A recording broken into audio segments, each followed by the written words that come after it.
5 ലക്ഷത്തിനും അതിനു മുകളിൽ നിക്ഷേപമുള്ളവരും 10,000 രൂപ പലിശ ഇനത്തിൽ വാങ്ങുന്നവരുമായ ഇടപാടുകാരുടെ വിശദവിവരങ്ങൾ സമർപ്പിക്കാനാണ് ആദായനികുതി വകുപ്പിന്റെ നിർദ്ദേശം.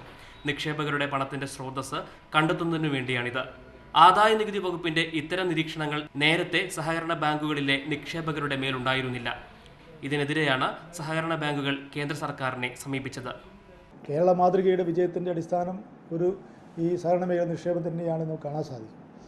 അപ്പോൾ അതിനൊരു ഭീഷണിയായിട്ടാണ് ഇപ്പോൾ ഈ 133(r) അനുസരിച്ച് ഇൻകം ടാക്സ് ഡിപ്പാർട്ട്മെൻറ്റ് ചിലപ്പോൾ നല്ലൊരു വാശിയോടുകൂടി ചില സ്ഥലങ്ങളിൽ, എല്ലാ സ്ഥലങ്ങളിലില്ല, ഇപ്പോൾ സദേൺ ഡിസ്ട്രിക്ട്സിലൊന്നും ഇത് ചോദിച്ചുകൊണ്ടിരിക്കുന്നില്ല. നിക്ഷേപത്തിന്റെ സ്രോതസ് വെളിപ്പെടുത്തണമെന്ന സാഹചര്യം വന്നാൽ നിക്ഷേപകർ പണം പിൻവലിക്കുമെന്നാണ് സഹകരണ മേഖല ഭയപ്പെടുന്നത്. ആദായനികുതി വകുപ്പിന്റെ ഇടപെടലിനെതിരെ കേന്ദ്ര ധനകാര്യമന്ത്രി അരുൺ ജെയ്റ്റ്ലിക്ക് സഹകരണ ബാങ്കുകൾ നിവേദനം സമർപ്പിച്ചു.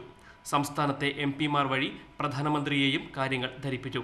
ഇത് സംബന്ധിച്ച കൂടുതൽ ചർച്ചകൾ 10 ദിവസത്തിനുള്ളിൽ മുഖ്യമന്ത്രിയുടെ നേതൃത്വത്തിൽ കേരളത്തിൽ നടക്കും. അഭിലാഷ് നായർ, മാതൃഭൂമി ന്യൂസ്, കോഴിക്കോട്.